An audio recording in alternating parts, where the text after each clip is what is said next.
las proteínas que finalmente me van a sintetizar al nuevo virus. ¿Qué sabemos en relación al T6 y al E7? Que son oncogenes, es decir, son los que están más involucrados en la transformación de las células hacia células neoplásicas. ¿Por qué se van a unir el E6 al P53, que es una proteína inhibidora de supresor tumoral? Igualmente el E7 que se une al P105RB, que es el del retinoblastoma. Entonces, hemos visto que existen 170 serotipos, de los cuales 30 a 40 se encuentran a nivel del tracto genital, y conocemos que el VPH es el causal de cerca del 99.7% de las neoplasias cervicales. Y en este caso, vamos a ver grupos de alto riesgo, que son el 16 y el 18, principalmente porque además este par tiene el 70% de ser el causal del cáncer del seno. Y en el caso de los bajos riesgos, tenemos el 6 y el 11. Como es bajo riesgo, las lesiones que voy a tener son lesiones benignas y me ocasionan este par, el 90% de los condilomas o también de las verrugas. ¿Cómo se transmite este virus? A través de contacto sexual, contacto directo o en el canal anal. Entonces, esta tablita que les está diciendo todas las lesiones que puede producir un papilomavirus en relación al tipo. Las verrugas, la epidermodisplasia verruciforme, los papilomas, los condilomas son lesiones benignas, principalmente causadas por 1, el 2 y el 4 son valores bajos, ¿listo? Pero los más asociados son el 6 y el 12.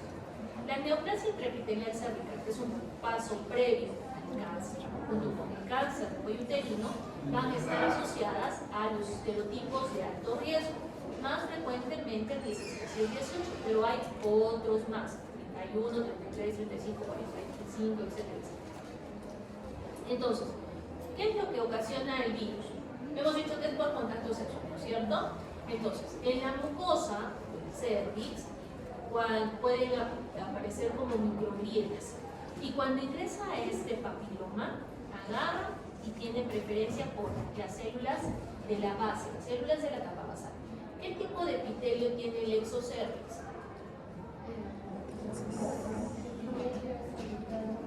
Estratificado, plano no cornificado.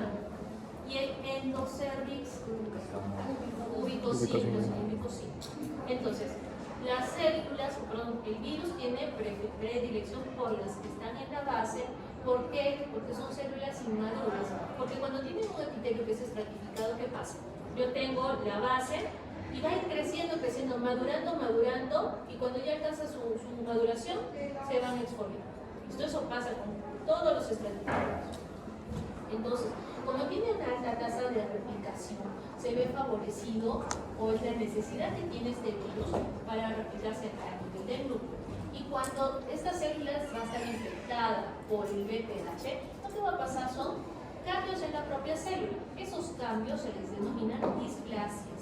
¿Listo? Displasias de alto o de bajo grado, que ahorita les voy a explicar como la que conocen. Y si esta displasia continúa evolucionando, pues la célula se transformará en una célula neoplásica y voy a tener el cáncer de cuello uterino. ¿Cómo hacemos el diagnóstico?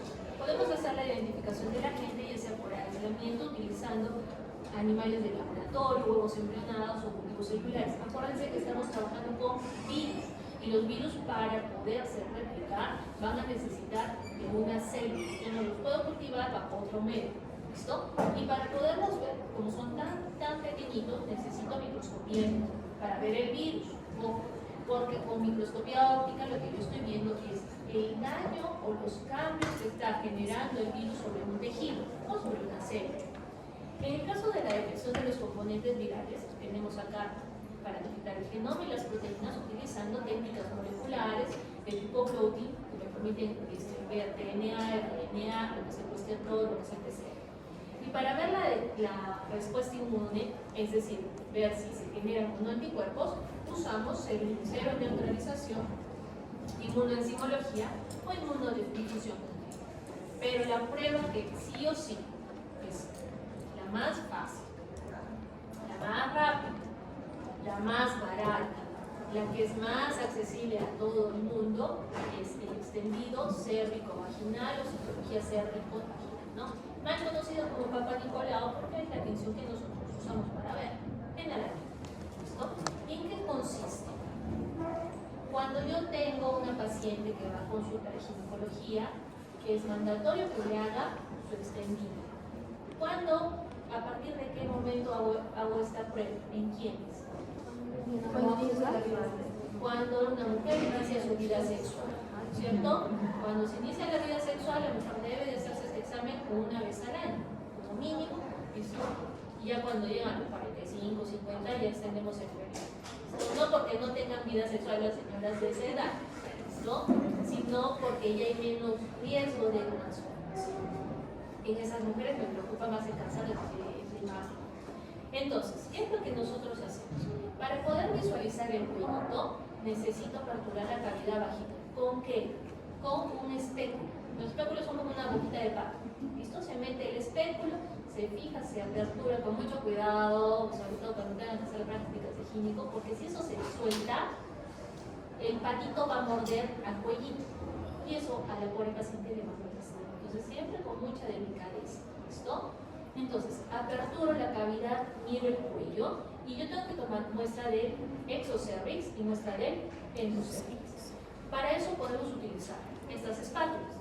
La espátula de aire, que en este extremo tiene como formita de corazón, eso me permite tomar el exocervix. Y el otro lado, el endocervix. Puedo utilizar la espátula de Salai, el cepillo cervical, el cepillo psicológico, hasta inclusive hisopos. Si se van al lugar más triste de este mundo, hasta con un hisopo le puedo sacar muestra. ¿Cómo vamos a sacar la muestra?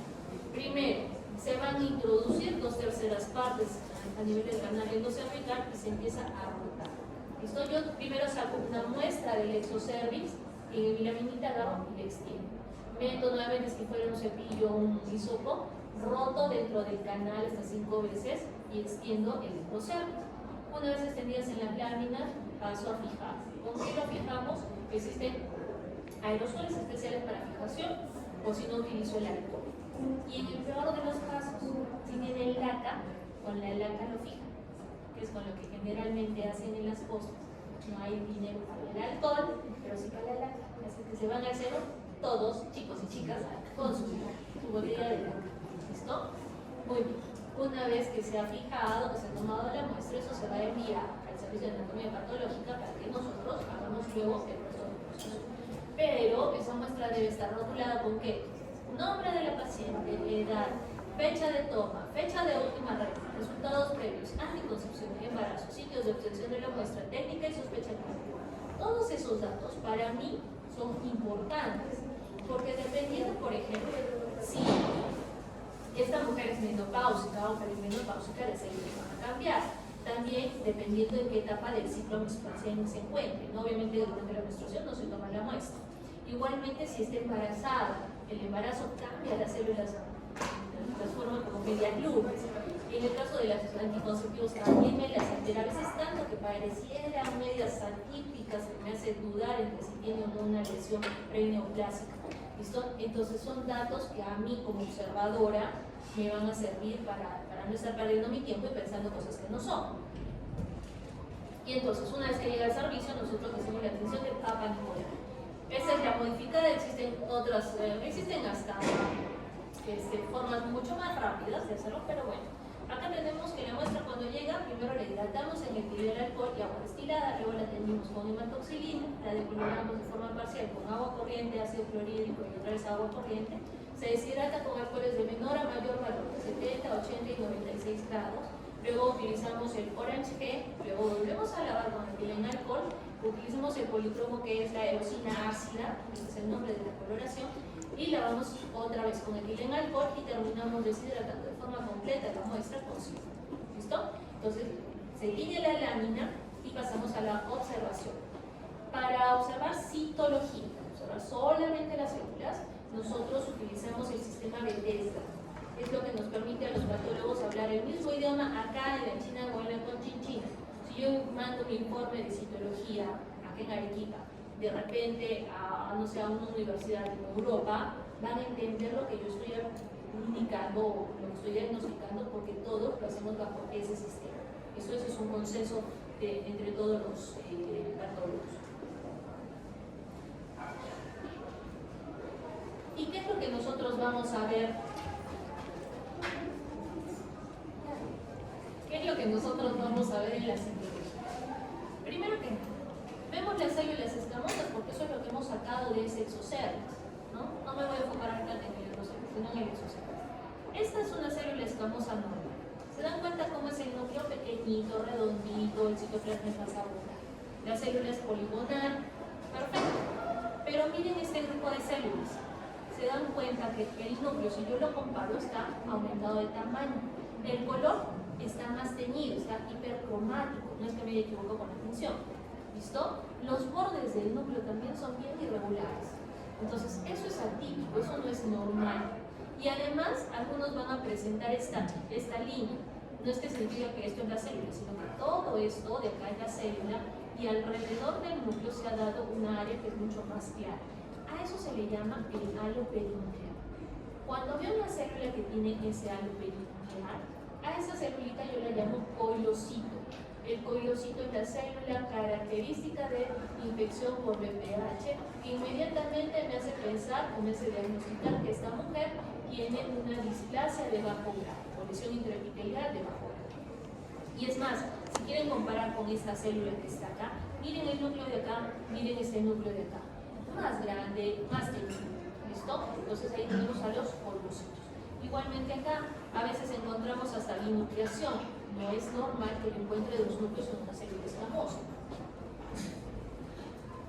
¿Qué más puedo observar? A veces pasa pues de que hay características que no llegan a definirme si es un alto grado o bajo grado. Entonces, tengo lo que es el ASCUS, que es atipia de células escamosas de significado indeterminado. ¿Qué quiere decir todo esto? Que las células han cambiado, que tienen atipia, dejaron de ser típicas, ¿listo? Pero que no cumplen con todas las características para que yo lo denomine una displasia de bajo grado. Es decir, cambiaron, pero no sé si porque será un bajo grado, porque de repente pues la mujer tiene una inflamación importante o de repente por el estado en el cual se encuentra. ¿Listo? ¿Cómo así? Miren, comparen siempre. Esta es una norma. ¿Listo? Y acá me encuentro, por ejemplo, que la célula está aumentadita de tamaño, pero se dan cuenta que los bordes siguen siendo redonditos, ¿sí? Y además no es hipercromática, está casi teñida normalita. Entonces, pero el hecho de que esté crecido el núcleo significa que eso no es normal. Entonces, por eso la denomino un ASCUS. Puede ser por inflamación, porque acá encuentro células inflamatorias, como puede ser que se esté iniciando una displasia de bajo grado. No lo puedo determinar, entonces tengo la chance de ponerle ASCUS. ¿Qué pasa con el ASCH? El ASCH es una atipia de células escamosas que no permite descartar una lesión de alto grado. Significa que yo ya le encontré a esa mujer una lesión de bajo grado, ¿listo? Y aquí encuentro un grupo de células que tienen más o menos el aspecto de un alto grado. ¿Cómo son las de alto grado? Miren, el tamaño de la célula en un alto grado disminuye. No mantiene el mismo tamaño que los. Si yo comparo esta célula normal con estas células, se dan cuenta que son más pequeñitas, siendo ambas células escamosas. Además, miren los núcleos, sí están hipercromáticos, pero no están tan, yo los llamo shrunk, porque están como que arrugados, como si fuera una pasa. Esto no está tan. Entonces, no llega a cumplir todo lo que yo necesito para definirlo como un alto grado, entonces simplemente lo indico como una atipia con una alta probabilidad de que sea de alto grado. ¿Listo? Miren, la comparación entre la citología y la histología. Estas son mis células normales, las células escamosas normales, y este es el epitelio que ustedes me han dicho por el certificado plano formificado. Se dan cuenta que es como una mallita, ¿sí? Eso es lo normal. ¿Por qué se mira el citoplasma claro? ¿Qué es lo que tienen estas células? Que los hace ver así, claritas. ¿Qué contiene el citoplasma?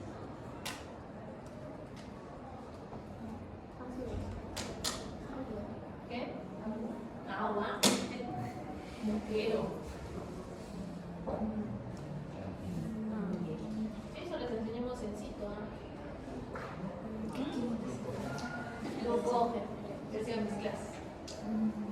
Ya está. Glucógeno. Eso es lo que le da esa apariencia de citoplasma claro. ¿Listo? Entonces, mientras más maduritas, más cantidad de glucógeno va a tener la célula.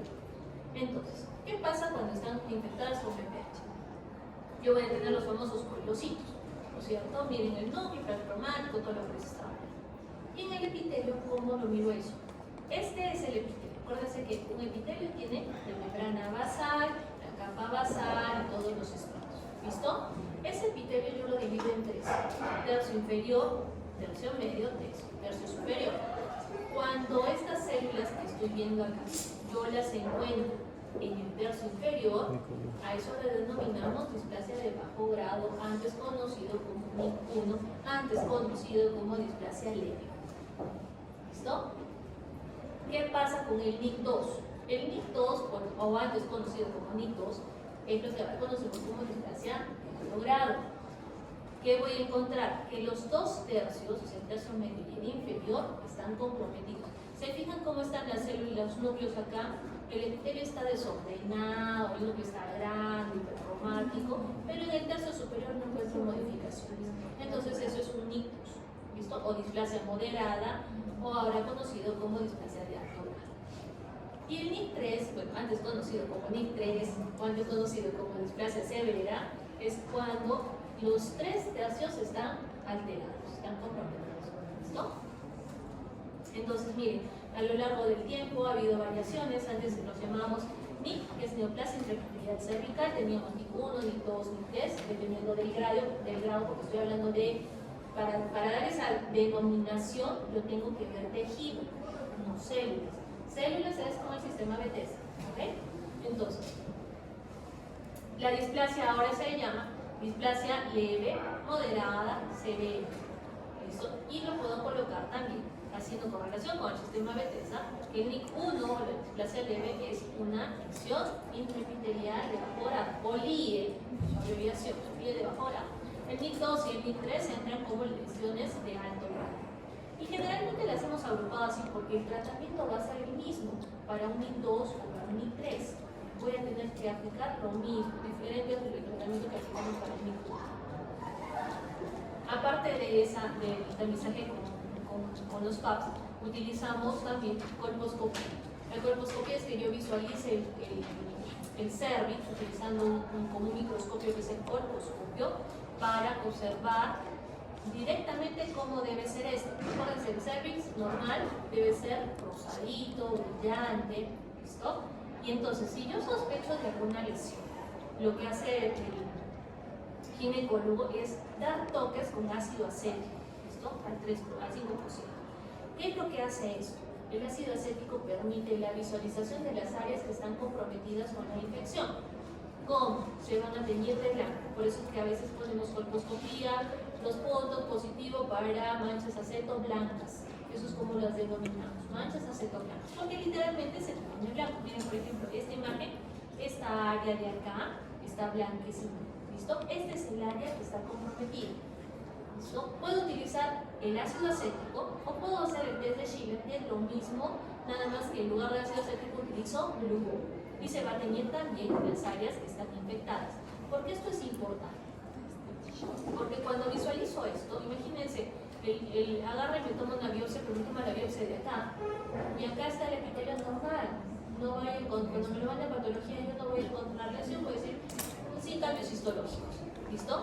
Pero con la marcación, con la visualización de estas manchas acetoblancas o las manchas producidas por el humor, el ginecólogo sabe exactamente que después va a tomar la muestra acá o va a tomar la muestra acá. Entonces yo sí voy a poder indicar qué tipo de lesión tiene la paciente. Entonces, ¿cómo va este flujograma para el diagnóstico? Toda mujer sabemos que es importante que se haga la citología. Si la citología sale positiva, lo siguiente que hacemos es mandarla a colposcopía. Si esta colposcopía sale negativa, yo tengo que repetir la citología. Se repite cada 6 meses. ¿Listo? Porque ya hubo un diagnóstico positivo. Entonces, si repito y sale positiva, se hace la conización. ¿Qué es la conización? Yo agarro el cuellito y vamos a sacar un conito corto y saco. Como un conito, y eso nosotros agarramos, lo cortamos, lo extendemos y hacemos láminas para poder visualizar en qué área de ese conito se está la lesión, porque es más, me indica cuadrante superior, super externo, o sea, tenemos una marcación específica para hacer ese diagnóstico. ¿Qué pasa si es insatisfactoria? Podemos hacer un legrado endocervical, es decir, con una cureta voy a sacar el endocervix para poder observar o tener mayor intensidad. Si este legrado sale negativo, tengo que repetir citología. Si es que la colposcopía sale positivo, el legrado sale positivo, hacemos biopsia. Como ya han visto, aplico el ácido acético o el lugol y se va a teñir, saco la biopsia y voy a poder diagnosticar una neoplasia intraepitelial cervical. Si es de bajo grado, facilito el tratamiento, crioterapia láser o termocoagulación. Muchas de ellas se cubren, ¿no? Algunos varios de ellos se cubren. ¿Listo? Pero si es un alto grado, tengo que hacer conización. Entonces la conización me sirve tanto para diagnóstico como también para tratamiento, porque en ese conducto yo estoy sacando ese segmento que está contaminado, que está infectado. De tal forma que intento evitar la propagación de la infección. ¿Qué otras técnicas tenemos? Pruebas moleculares en las cuales yo puedo tomar muestra de ese cepillado citológico o muestra de tejido. Lo único que no utilizamos es sangre. Acá sí no usamos sangre. ¿Qué pruebas hacemos? Pruebas basadas en DNA. Tenemos la detección de genoma, la amplificación como amplificación más genotipificación para el BPH 16 y 18. Y en el caso de RNA, amplificación de las proteínas tempranas, L6 y L7, o la presencia de anticuerpos monoclonales. Acuérdense que ahora no es tan solo importante saber si la paciente tiene una infección por BPH, sino reconocer cuál es el serotipo que predomina en mi área. Sabemos que los más frecuentes son 16 y 18, pero lo más gracioso es que aquí en Arequipa no son los que predominan. Esos yo en los últimos estudios, esos que por ejemplo predominan en el norte. Aquí en Arequipa me parece que sí, no me acuerdo bien. Y con eso aplicamos la vacuna como prevención. Al inicio teníamos una vacuna que era Cervarix, que era una vacuna bivalente, que tenía solamente la cepa 16 y la 18. Luego apareció el Gardasil tetravalente con la 6 y el 11, que son cepas de bajo riesgo, y la 16 y la 18 de alto riesgo. Y actualmente tenemos la Gardasil nonavalente, que tiene la 6, la 11, 16, 18, 31, 52 y 58. ¿Ya? ¿Qué es lo importante de estas vacunas? Las cepas que vaya con. Por eso son los estudios en epidemiología, porque si de repente cada 2 años descubrimos que hay otras cepas que predominan en gran parte de las regiones, pues se puede adicionar o tener una vacuna de estos serotipos para brindar mayor protección. ¿A quiénes vamos a colocar la vacuna? A los niños, niñas y niños, entre los 9 y los 12 años. ¿Por qué? Porque a esa edad suponemos que no han iniciado su vida sexual. Asumimos inocentemente, ¿no? Porque sabemos que tristemente cada vez se reduce más el inicio de vida sexual. Entonces, si ese niño no ha tenido contacto con el virus y yo le pongo la vacuna, va a tener una mejor protección. Pero eso no quiere decir que de repente una niña de 14 años que haya iniciado su vida sexual no le pueda colocar, sí le puedo colocar. Pero la protección baja, porque yo no sé si ya estuvo en contacto con ese virus, o con esa cepa, mejor dicho. Entonces es ya bajo responsabilidad. Puede como no puede, ¿listo? Pero se le puede colocar, sí se le puede colocar. ¿Cuántas dosis? Son 2 dosis de 0.5 por vía intramuscular, con un intervalo de 6 meses entre cada dosis. ¿Comprendido el BPH? Vamos con las hepatitis. ¿Qué pasa con las hepatitis? Una hepatitis viral, sabemos que es un proceso inflamatorio del hígado que termina originando o causando la muerte de los hepatocitos porque entran en necrosis o apoptosis. Es causada por virus que son hepatotrófos y que dependiendo del virus que va a afectar pueden causar hepatitis aguda o hepatitis crónica. Y además, como se destruyen los hepatocitos, vamos a tener que se liberan enzimas como la AST, la LT, la GTP, la fosfatasa alcalina, y además se altera la función renal. ¿Cuáles son los planos de función renal? Bilirrubinas, albúminas y obviamente factores de coagulación.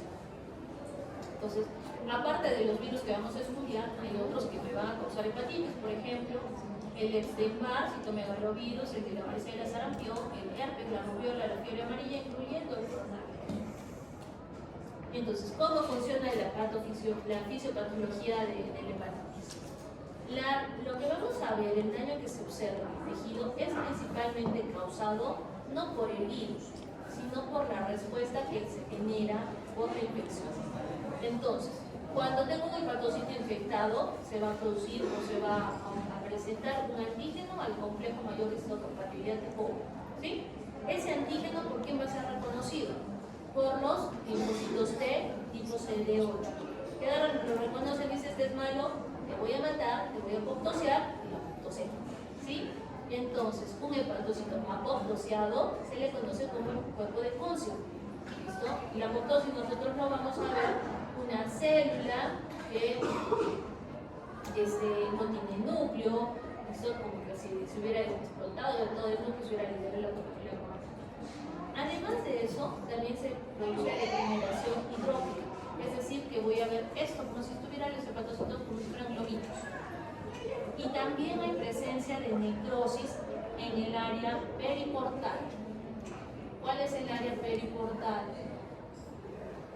Alrededor de la puerta. Pero, ya. ¿Cómo están agrupados los hepatocitos? ¿Qué forma el conjunto de hepatocitos? ¿Es qué? Placas de Peyer, eso es en el intestino. ¿Cómo se agrupan los hepatocitos? Así, los hexágonos que se llaman así. ¿Y quién te delimita la zona hepática? La pared. ¿Qué triada? Triada porta. La triada porta. Y la triada porta está formada por quién? Por la vena porta, arteria hepática y el conducto biliar, conducto biliar. No es histología. A todos les he tenido que repetir lo mismo. Ya, miren, acá tengo el sinusoide hepático. Vamos a ver. Miren, los hepatocitos que van siempre como cadenitas, ¿sí? Uno tras de otro, los cordones hepáticos. Esto es el sinusoide hepático delimitado por la arteria porta, que es la arteria hepática, el conducto biliar y la vena porta. Y en la parte central del sinusoide se encuentra la vena superior, la rama terminal de la superior. Es todo centrolobulilla. Entonces, la necrosis se forma acá, alrededor de esta triada. Entonces, esa necrosis nosotros le llamamos necrosis en puente porque justamente está entre un sinusoide y el otro sinusoide, como si fueran puentes. ¿Listo? Eso es el tipo de necrosis que se va a dar en el hepatitis. ¿Qué más vamos a encontrar? Hay prominencia de las células de Kepler. ¿Qué son las células de Kepler? Los macrófagos hepáticos, ¿no es cierto? Y también va a haber infiltración de mononucleares. Entonces, se dan cuenta que el daño es por todas las células de nuestro sistema inmune que intentan contenerlo. Tenemos a los linfocitos, tenemos a la necrosis, tenemos el llamamiento de células inflamatorias, tenemos a los macrófagos. Entonces, todo eso juega en contra para que el tejido se vea alterado. En el caso de que hablemos de una hepatitis aguda, existen tres fases. El prodromos, que es antes de que aparezcan los reales síntomas, que dura hasta 4 días, donde el paciente tiene malestar general, fatiga, fiebre, anorexia, náuseas, vómitos, molestias a nivel del cuadrante superior derecho, hepatoesplenomegalia. Son muy generales. Pasada esa etapa del prodromos viene la fase ictérica, que dura hasta 4 semanas, donde los síntomas antes mencionados disminuyen y empieza a aparecer ictericia. ¿Qué es la ictericia? Color amarillo en piel y mucosas. ¿A consecuencia de qué? Del acúmulo de la bilirrubina. Aumenta y se acumula. Perfecto. Acolia, ¿qué es?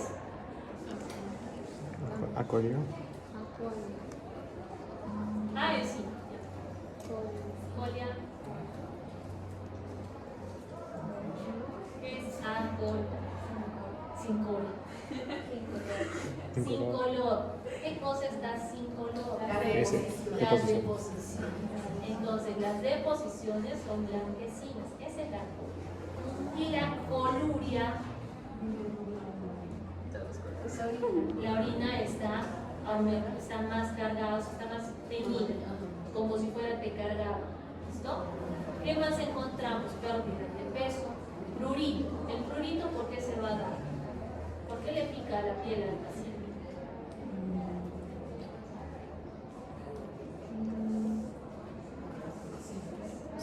¿Cuáles son signos? Si hay dice colestasis. ¿Qué hay la colestasis?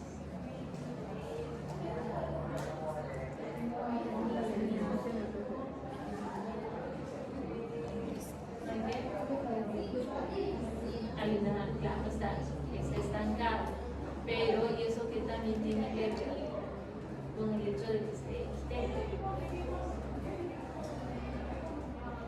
Acuérdense que la bilirrubina se está acumulando en la piel, por eso el color amarillo. Eso también produce prurito. Entonces el prurito viene por acumulación también de la bilirrubina. ¿Qué más se produce? Encefalopatía hepática por acumulación de toxinas. Acordémonos que el hígado es el órgano encargado de metabolizar todas las toxinas. Si no funciona correctamente, el gran riesgo es que vayan a la cabecita, se acumulen allí y el paciente va a encefalopatía. Para eso le tengo que dar lactosa, para que pueda eliminar las toxinas. Puede tener disfunción renal por hipovolemia, disfunción cardiovascular por hipotensión. Y luego de eso pasa a una etapa de convalescencia que dura hasta 6 meses, donde todo su perfil hepático que estaba alterado empieza a normalizarse y los síntomas empiezan a disminuir. En el caso de tener una hepatitis crónica, ¿qué va a presentar?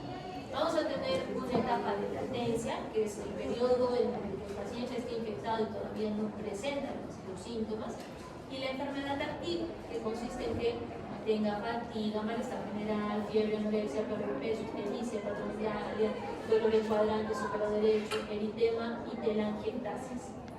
¿Qué son las telangiectasis? O conocidas como spikes. Son,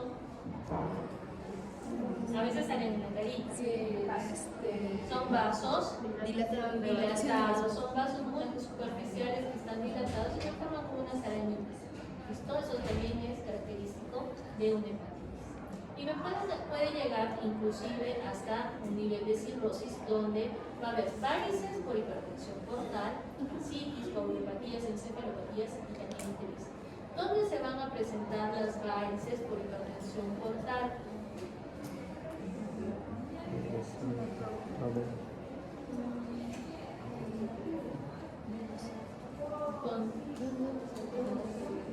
¿Dónde? En el esófago. Hacemos una endoscopía y vamos a encontrar en el esófago cómo se marcan las venas. Entonces son varices esofágicas en relación con hipertensión portal. Hay pacientes que llegan a emergencia por una hemorragia progresiva alta y veo y es porque las varices sean rojas. Entonces tengo que cauterizar esto. ¿Qué más? En el caso de la citis, ¿qué es la citis?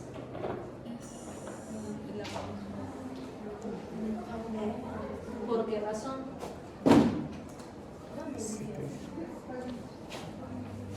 Sí. ¿Dónde? En el estómago. ¿En qué parte del abdomen? Intraperitoneal. Entonces es acúmulo de líquido a nivel intraperitoneal. Si mi paciente tiene ascitis, el abdomen es globuloso, me va a dar el signo de Loriano positivo. ¿Saben cuál es el signo de Loriano? Que agarran, le dan su tincanazo a un lado del abdomen y se sienten las olas del abdomen. ¿Sabes? Pero también van a tener algo más en esa pancita. ¿Qué cosa? ¿Qué se observa? La cabeza de medusa. ¿Qué es la cabeza de medusa? Así como otras cosas mandan ustedes. Algo así, se mira como circulación. ¿Listo? Como una circulación por la que se representa. ¿Qué más tenemos? Los distintos tipos de hepatitis. Y empezamos con la de repente la más conocida, que es la hepatitis A. En este caso pertenece el virus a la familia de los picornavirus, que son virus RNA de cápsida desnuda y cosaédrica, que se van a transmitir por vía fecal oral con un periodo de incubación de 15 a 50 días. La hepatitis A produce cuadros agudos, no va hacia cuadros crónicos y está asociado al consumo de alimentos y agua contaminada, áreas que están con mala higiene o en hacinamiento. Y en este caso el tratamiento pues es simplemente sintomático, ¿no? Si tiene náuseas, hay las náuseas, si está deshidratado, entonces sabemos que el cuadro va a pasar. Existe vacuna para también el virus de la hepatitis A. Entonces, ¿por qué está asociado al consumo de alimentos contaminados? Porque el virus va a salir a través de la bilis hacia las excretas, hacia las heces. Y si yo tengo una persona que de repente está en un periodo donde todavía no hay síntomas en sí de una hepatitis y de repente va al baño, no se lava las manitos, va y prepara los alimentos, los va a sazonar con popó que contiene alimentos y eso se lo come, ¿no? Entonces, esa es una de las formas más sencillas de poder transmitir el virus. ¿Qué más? Son resistentes a los detergentes, al pH ácido, a la temperatura de 60 grados, inclusive pueden sobrevivir al agua dulce o salada, por lo cual también hemos visto que los mariscos mal cocidos, si los antes no se hayan limpiado correctamente, si deban tomar su ceviche, acá la carretilla, por lo menos que estén limpios, ¿no? Se chequea de que no tenga, que el tacho del agua donde limpian los platos no esté negro, ¿listo? Por lo menos un poquito, bromita, ya se ¿listo? ¿Y quiénes son los que más se van a infectar? Los niños, porque todos se meten a la boca y tienen mucha limpieza, sus cuidadores, personas que viajan a países endémicos y los bebés. Luego tenemos la hepatitis C, que pertenece a la familia de los herpesvirus, no se van a confundir con los herpes, son herpesvirus. Esta familia son RNA con cápside cosaédrica, la transmisión es igual que la anterior, fecal oral, con un periodo de incubación entre 15 a 60 días. Se ha visto que hay 4 genotipos, de los cuales el 3 y el 4 son transmitidos por los chanchitos y los conejitos, por lo cual se les denomina como zoonosis o zoonosis, donde están presentes, digamos, esta hepatitis C en Asia, en el Medio Oriente, en Centroamérica, para encontrar hepatitis C y para producir también cuadros agudos. Los únicos que se van a reconocer es que si se infectara un paciente con inmunosupresión. Y a quienes les da realmente mal son a las gestanas, porque ellas sí desarrollan una hepatitis terminal. Y el tratamiento, igual que el anterior, sintomático. La hepatitis B, que es la que estamos haciendo en teoría, que sí va a entrar al examen teórico. ¿A qué familia pertenece? Los heparnavirus, que son virus de tipo DNA, con una molécula circular, parcialmente bicatenaria, con envoltura. A esa partícula infecciosa se le denomina la partícula DANA. Entonces, la partícula DANA es la partícula más pequeña infecciosa del virus de la hepatitis B. La transmisión, por vía sexual, parenteral, vertical, con un periodo de incubación entre 28 hasta 160 días. Y sabemos que además de eso tiene una DNA polimerasa que tiene actividad de transcriptasa reversa o reversa. Este tipo de virus me causa tanto infecciones agudas como crónicas, inclusive puede llegar a estar causando cirrosis o carcinoma hepatocelular. Y en el caso de los evacuadores asintomáticos, pues ellos son los que facilitan la diseminación. ¿Quiénes están en riesgo? Gente que usa drogas endovenosas, tener relaciones sexuales sin protección con múltiples parejas, hombres que tienen relaciones sexuales con hombres, pacientes con VIH, en hemodiálisis o en trasplante, y obviamente nosotros, que estamos expuestos a sangre y a fluidos. Este cuadro se me lo aprenden bien de memoria. ¿Listo? Así como recitar la tabla del 2 igual. ¿Ya? ¿Por qué? Porque me va, dependiendo de lo que marca, voy a conocer en qué estado se encuentra el paciente. Entonces, mira, el primer, cuando uno se infecta con el virus de la hepatitis B, el primer antígeno que va a aparecer es el antígeno de superficie. Ese antígeno de superficie me está indicando infección, ¿listo? Y además que ya empiezan a aparecer, que pronto aparecerán los ojos. Como hay un antígeno de superficie, tiene que haber un anticuerpo contra el antígeno de superficie, que es lo que logra nuestro cuerpo. Y entonces, cuando hay presencia de los anticuerpos, si significa que ya estoy alcanzando inmunidad, que ya me estoy curando de este cuadro. Por lo tanto, que ya está desapareciendo la enfermedad. ¿Qué otro antígeno va a tener este virus? El antígeno de la envoltura. ¿Qué hace o qué me indica? Que el virus está replicando de forma muy activa, por lo tanto el paciente es altamente infeccioso o altamente contagioso. Como hay el antígeno de envoltura, tiene que haber el anticuerpo contra el antígeno de envoltura, que hace todo lo contrario, que disminuye la tasa de replicación, por lo tanto el paciente es menos infeccioso. ¿Listo? Entonces, empezamos. Cuando tengo un cuadro de hepatitis aguda significa que ahorita el paciente está enfermito. Si está enfermito, el antígeno de superficie va a ser positivo. No se han formado todavía los anticuerpos porque si no ya estaría sanando. Entonces el anticuerpo contra el antígeno de superficie es negativo. Si es agudo, ¿qué inmunoglobulina se va a formar? La M. ¿Quién me forma estas inmunoglobulinas? Todo lo que tenga que ver con el core, es decir, los anticuerpos contra el antígeno del core de tipo IgG. Está enfermo, ¿no es cierto? Se está replicándose el virus, por lo tanto el antígeno de envoltura va a salir positivo y su anticuerpo negativo. Y hay presencia del DNA del virus. ¿Qué pasa en el periodo de beta? Es un periodo entre que van a aparecer los síntomas y los marcadores. Es el periodo entre que el antígeno de superficie desaparece y está por aparecer el anticuerpo contra la superficie. Por eso es contra el antígeno de superficie. Por eso es que ambos van a salir negativos. ¿Listo? Sigue estando en un periodo agudo, entonces hay IgM. Y la envoltura sí está presente, pero también tanto el antígeno como el anticuerpo. El antígeno de envoltura, así como el anticuerpo contra el antígeno de envoltura. Y también va a haber el DNA, porque el paciente no está curado, sino que simplemente está en un periodo de transición. La recuperación. Entonces si ya se recuperó, significa que ya no tiene antígenos de superficie, por lo tanto sale negativo. Y entonces para que se recupere, ¿qué elabora nuestro cuerpo? Anticuerpos. Anticuerpos contra ese antígeno de superficie. En serio. Eso es. Bueno, sigo. Ustedes me van diciendo.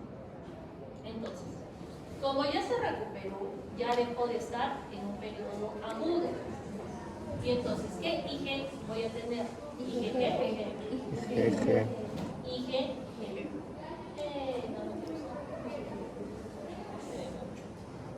Listo.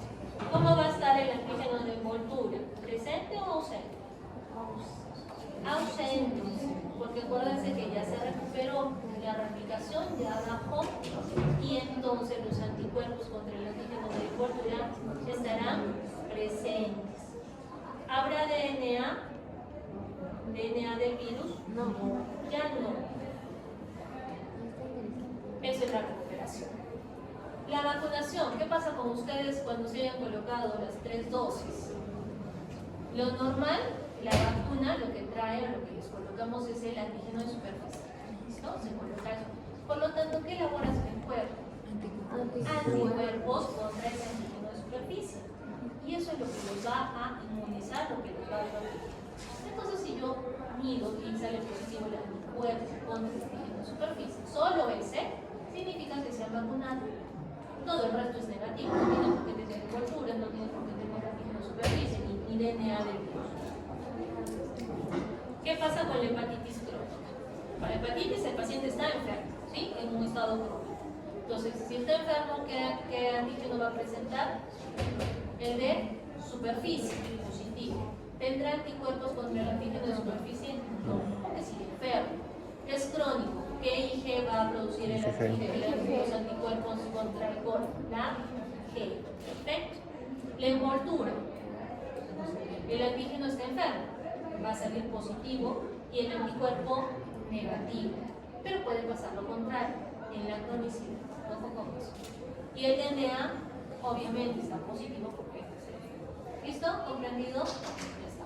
Entonces yo en el examen les puedo poner valor de 18 años que tiene. Antígeno de superficie negativo. anticuerpo contra el antígeno de superficie también negativo. Ajá, o el práctico. IgM también. ¿Cómo así?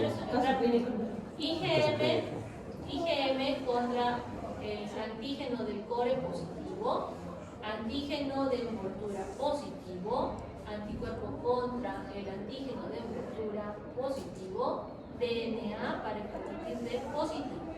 ¿Cuál es el diagnóstico? Periodo de ventana. Y eso, por eso les digo, este cuadrito se lo aprenden de memoria. Pero ya saben, lo que les he enseñado antes es a que razonen, que no simplemente se aprendan de paporreta, sino que sepan por qué está, o sea, hasta el hecho de saber cuando un antígeno de superficie está positivo, se permite. Si están los anticuerpos positivos, es que se está recuperando. ¿Listo? Entonces, para que no estén batallando a la hora del examen. Muy bien. Seguimos con la hepatitis B. Sabemos que tenemos inmunización con vacunas. A los recién nacidos se les coloca una vacuna que es inactiva recombinante. En cambio, para los adultos tenemos la pentavalente que se coloca a los 2, a los 4 y a los 6 meses, que contiene lo que les estoy diciendo, el antígeno de superficie para que ustedes elaboren el antígeno. Ofrece una protección entre el 95 hasta 100%, miren que es bastante alto. Y si, por ejemplo, yo quiero saber ahorita si ustedes están correctamente inmunizados, si tienen protección, lo que tengo que medir, ¿qué va a ser? Anticuerpos contra ¿qué antígeno? Superficie. ¿Listo? Eso es lo que me va a indicar su inmunización. Si los tienen adecuados para la etapa de vacunación, no hay problema. Pero a veces, ¿qué pasa? La vacuna no cumple al 100% con su función y voy a tener títulos bajos. En ese caso, puedo utilizar una, ¿cómo se llama? Un refuerzo. ¿Sí? Entonces siempre les digo, si quieren buscan una tesis del 2017, donde se evaluó igual a todos los alumnos de la mayoría de los alumnos de la facultad, para ver si estaban correctamente inmunizados. Y un muy buen porcentaje no estaban inmunizados de forma adecuada. Entonces, a esos pacientitos o a esas personas, como son de riesgo, los tengo que mandar a que se coloquen un refuerzo, ¿no? Entonces, ¿cuándo es el refuerzo? Normalmente a los 10 años. ¿Listo? Ese es el refuerzo que se debe de colocar. ¿Qué pasa con aquellas personas que tienen exposición al virus? Es decir, ustedes están en el hospital y se pincharon, o se cortaron y se contaminaron con la sangre de un paciente con hepatitis B. Primero que nada, avisan. ¿Listo? Avisan. No importa lo que les vaya a pasar, porque en ese caso damos profilaxis. Es mucho más fácil que se contagien de hepatitis B que de SIDA. La dosis infecciosa es más bajita. Entonces, ¿qué les vamos a dar? Inmunoglobulinas contra la hepatitis B. ¿A quiénes más les coloco eso? Si yo tengo de repente un recién nacido con una mamá infectada, a ese niño también le voy a colocar, ¿no?, ese tipo de inmunoglobulinas. Si yo tengo un paciente en una fase aguda, el tratamiento pues simplemente es darle asintomático. Si está en la fase crónica, puedo utilizar interferón alfa-pegilado por 1 año, pero sabiendo que está contraindicado en el embarazo, que me puede producir efectos adversos como es anemia, leucopenia, plaquetopenia, alteraciones neuropsiquiátricas y alteraciones también tiroideas. Hay antivirales, que estos antivirales es más, hasta los usamos para VIH, como es el caso del tenofovir y el entecavir. Eso se utiliza, por ejemplo, en Bélgica. Y para ver cómo está evolucionando, cómo va el tratamiento, solamente necesito medir cuánta carga viral tiene el paciente. ¿Qué pasa con el virus de la hepatitis C? Pertenece a la familia de los deltavirus. Es un virus RNA circular monocatenario con envoltura y que se transmite igual que el B, por vía sexual, parenteral o vertical. Tiene un periodo de incubación de 30 a 180 días y se le considera virus defectuoso. Por una razón, no tiene la capacidad de actuar solito. Necesita del virus de la hepatitis B. ¿Y qué le va a robar? Al antígeno de superficie. Entonces, si yo tengo un paciente que tiene hepatitis B y se contagia de la B, lo que voy a tener es un cuadro crónico. No desarrolla un cuadro agudo. ¿Listo? Si yo tengo un paciente y solamente se contagia de la B, ¿le va a pasar algo? No. porque necesita tener a la B para poder actuar. ¿Listo? Además, sabemos que existe transmisión intrafamiliar y se favorece por la pata izquierda. Y si yo les digo, su vacuna contra la hepatitis D nos va a proteger contra la hepatitis D, sí, ¿no es cierto? Porque estamos formando anticuerpos contra ese antígeno de superficie que necesita el D. Entonces, su inmunización pues vale para esas dos cosas. El virus de la hepatitis C, que pertenece a los flavivirus, que son virus de RNA, de cápsula liposaédrica con envoltura, también la transmisión parenteral, sexual y vertical, con periodo de incubación entre los 14 y 160 días, y este virus en particular tiene una alta tasa de mutación, por eso lo llamamos especies. ¿Qué quiere decir? Que constantemente cambia la parte externa de tal forma que el sistema inmune no puede reconocer. Cuando ya formé anticuerpos contra algo conocido, simplemente esos anticuerpos no tienen que reconocer porque ya cambia. Muy similar a lo que pasa, por ejemplo, con el VIH, con estas mutaciones tan rápidas que nosotros observamos, que impiden que nosotros desarrollemos una vacuna. Porque la vacuna está viendo por colocar antígenos o anticuerpos, dependiendo del tipo de vacuna, que van a ayudarme a reconocer algo en específico. Pero si cambia, ¿no es cierto? Entonces, como por ejemplo, si el hito se ha cortado el pelo, imagínense que se tiñe de rubio, ¿listo? Se pone la tela, ¿listo? De repente no la reconoce, sigue siendo cielo, pero su apariencia cambia. Pasa lo mismo con esos virus. ¿Eres qué? Un virus del VIH. Entonces, eso pasa con este virus de hepatitis C. ¿Listo? No me va a causar enfermedades agudas, lo que sí me da es cronicidad, y el contagio a veces pasa desapercibido. Y tengo pacientes que debutan con cirrosis o con un adenocarcinoma o hepatocarcinoma.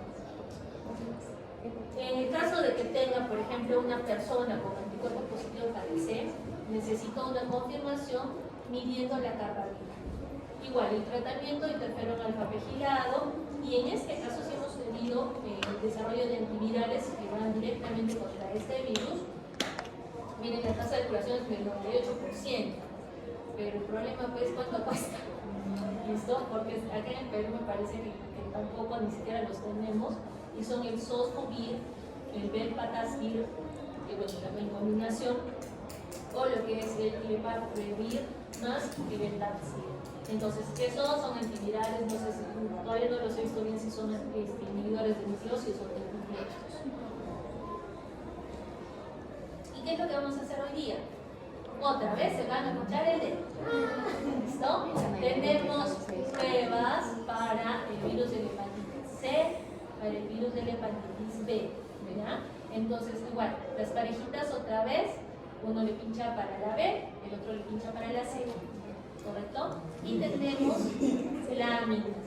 Tengo el primer microscopio, que es el tejido, ¿listo? Del exocervix, en dirección de hematoxilina y eosina para ver una displasia de bajo grado. El segundo, ahí les he puesto. El segundo es más bien citología. Ahí van a encontrar un coilocito con tinción de Papá Nicolau. Y el tercero también es histología, exocervix, para que miren una displasia de alto grado, antes conocida como NIT3. ¿Listo? Entonces, tienen acá las pruebas, ahorita les voy a alcanzar las otras. Se pinchan, por el amor de Dios, no se van a desangrar. Es solamente un pinchoncito en el pulpejo, no es del hueso. ¿Ya? Hacen eso, miran las láminas, y esa es nuestra práctica de día. ¿Ya? Entonces, es una de hepatitis C, una de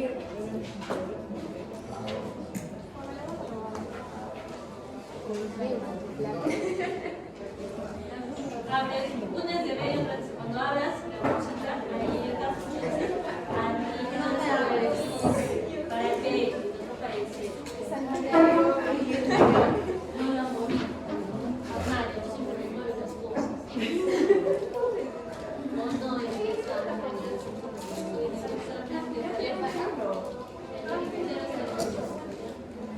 este examen no me vas a mover las cosas.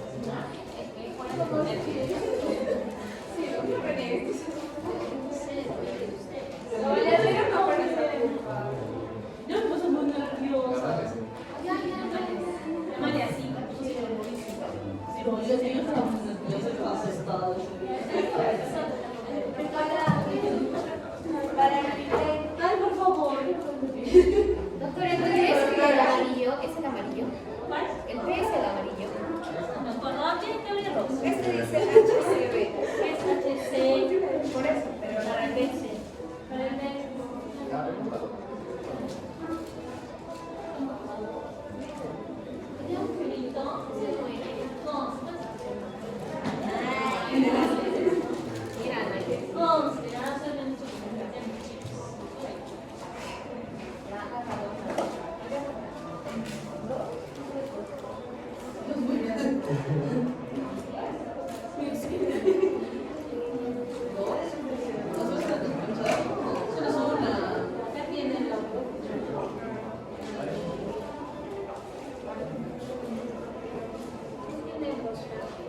dice para hepatitis B y el otro para hepatitis C. Los dos del B y los dos para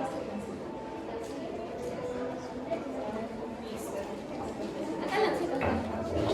no, pero Ya, la idea igual quiere, sea o B.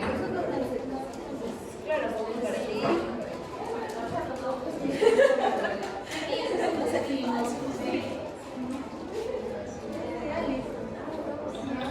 Ah, de Adri, creo que sí.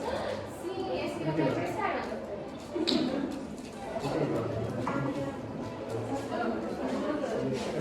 Falta creatividad, espero lo mismo para la tercera fase. Yo la vi de arriba.